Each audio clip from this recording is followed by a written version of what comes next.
दुश्मन की संख्या हमें मालूम नहीं और वो किसी भी वक्त यहां पहुंच सकते हैं। हम सिर्फ 120 हैं, हमारे गोला बारूद भी कम पड़ जाएंगे। पीछे से सहायता की भी कोई उम्मीद नहीं है और शायद हम सब शहीद हो जाएं।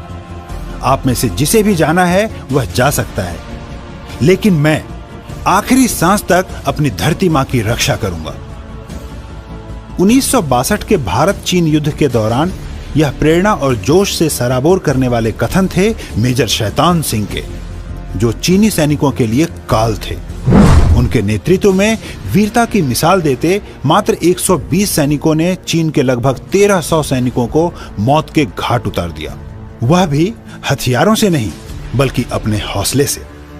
1 दिसंबर 1924 को जोधपुर में जन्मे शैतान सिंह के खून में ही देशभक्ति थी, क्योंकि उनके पिता भी आर्मी अफसर थे। शिक्षा पूरी करने के बाद शैतान सिंह को आर्मी में देश की सेवा करने का मौका मिला। उनकी कार्यकुशलता से प्रभावित होकर जल्द ही उन्हें मेजर रैंक से नवाजा गया और फिर उनकी तैनाती कुमाऊं रेजिमेंट में भारत चीन सीमा से लगते लद्दाख में स्थित चुशूल घाटी के पास हुई। 16,000 फीट ऊंची बर्फ से ढकी चोटियों पर बैठा दुश्मन उनसे कहीं ज्यादा आधुनिक हथियारों के जखीरे के साथ वहां मुस्तैद था, लेकिन मेजर शैतान सिंह और उनके साथी सैनिकों के हौसले और देश प्रेम के जज्बे के आगे वो कुछ भी नहीं थे।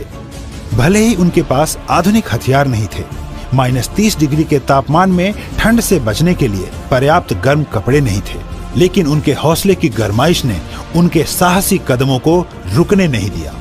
18 नवंबर के दिन गोला बारूद खत्म होने पर भारतीय सैनिकों ने पहलवान की भांति चीनियों की हाथ से ही गर्दन मरोड़नी शुरू कर दी। उधर इसी समय हाथों के जवाब दे जाने पर पैरों से मशीन गन ऑपरेट कर रहे मेजर शैतान सिंह को पेट में गोली लगी और वह घायल होकर चट्टान के सहारे बैठकर अपनी आखिरी सांस तक लड़ते रहे।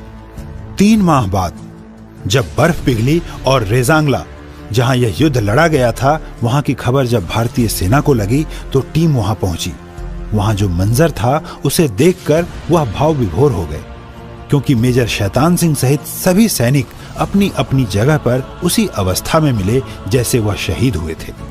सीने पर गोली खाए यूं प्रतीत हो रहा था मानो अब भी वह युद्ध करने ही बैठे हैं। सलाम है ऐसे पराक्रम को जिसने उनकी शौर्यता को जगाए रखा, शहादत के बाद भी उनके बलिदानी शरीर को बैठाए रखा। मरणोपरांत मेजर शैतान सिंह को परमवीर चक्र से नवाजा गया। आज समस्त आईएमसी परिवार मेजर शैतान सिंह और उनके सभी वीर साथियों के अदम्य साहस को नतमस्तक होकर उन्हें भावभीनी श्रद्धांजलि अर्पित करता है। भारत माता की जय। वंदे मातरम। Good IMC.